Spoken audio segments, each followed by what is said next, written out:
Hello guys, তো আজকে বলো তো কী রান্না করব। এই সাদা সাদা এগুলো কি বলো তো? এইগুলো হচ্ছে সাদা বেগুন, অনেকে ডিম বেগুনও বলে। তো এই বেগুন দিয়ে আজকে আমি একটা রেসিপি বানাবো। আজকে বানাবো নারকেল বেগুন। সাদা বেগুনগুলোকে ফার্স্টে ধুয়ে নিয়ে এরকম করে সুন্দর করে কেটে নিয়েছি। ওই পাশ থেকে বোটাটা ফেলে দিয়ে এখানে একটু চারকোনা করে কেটে নিয়েছি।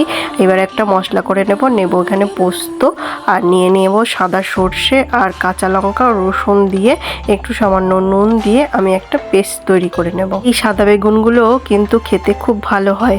আর এই সাদা বেগুন কে কে খেয়েছো আমাকে কমেন্ট করে। এগুলো কিন্তু আমাদের গাছের বেগুন।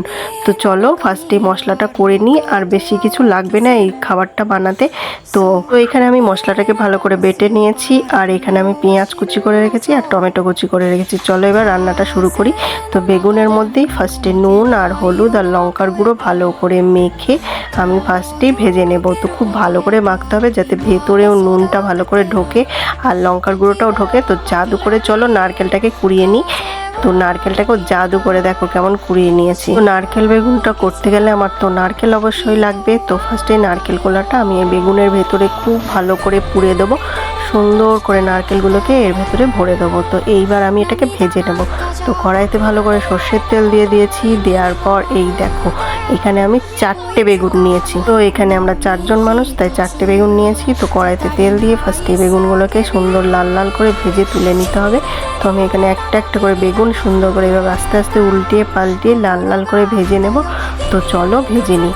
তো আমার বেগুনগুলো ভাজা হয়ে গেছে, এরকম সুন্দর করে লাল লাল করে ভেজে নিয়েছি। আর এর ভেতরে নারকেলগুলোও কিন্তু খুব সুন্দর ভাজা হয়েছে।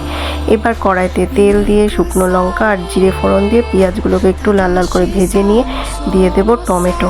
ওটা দেওয়ার পর খানিকক্ষণ নাড়াচাড়া করে জিরের গুঁড়ো, হলুদ গুঁড়ো, লঙ্কার গুঁড়ো, লবণ দিয়ে খুব ভালো করে মশলাটাকে কষিয়ে নেব।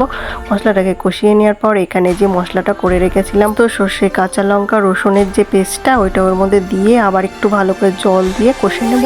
তো কষানো হয়ে গেলে যখন আমার এটা কষতে কষতে একটু তেলটা ছেড়ে আসবে তখন সামান্য জল দিয়ে দেবো। জল দেওয়ার পর দিয়ে দেবো বেগুনগুলো। তো বেগুনগুলো দিয়েও আমি খানিকক্ষণ নেড়ে চেড়ে নিয়ে একটা ঢাকনা দিয়ে ঢাকা দিয়ে দেবো। 5 মিনিট পর ঢাকনাটা খুললেই রেডি আমার নারকেল বেগুন। দেখো ঝোলটা কেমন শুকিয়ে গেছে।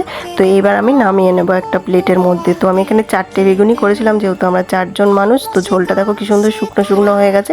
তো ওপর দিয়ে একটু নারকেল কুচি আর একটু ধনেপাতা আর কাঁচা লঙ্কা দিয়ে সাজিয়ে নিলাম। তো এইরকম গরম গরম পরিবেশন করুন নারকেল বেগুন, দেখবেন এক থালা ভাত নিমিষে পরিষ্কার হয়ে যাবে। এই রেসিপিটা হলে আর কিচ্ছু লাগবে না গরম ভাতের সাথে, একদম গ্যারান্টি। তো চলো আমিও ভাত নিয়ে বসে পড়েছি খাওয়ার জন্য। তো খেতে কিন্তু দারুণ লাগবে। তো আমিও ভাত মেখে খেয়ে নেব। আর তোমরা অবশ্যই বাড়িতে একবার এরকম করে নারকেল বেগুন বানিয়ে খেও। ধন্যবাদ।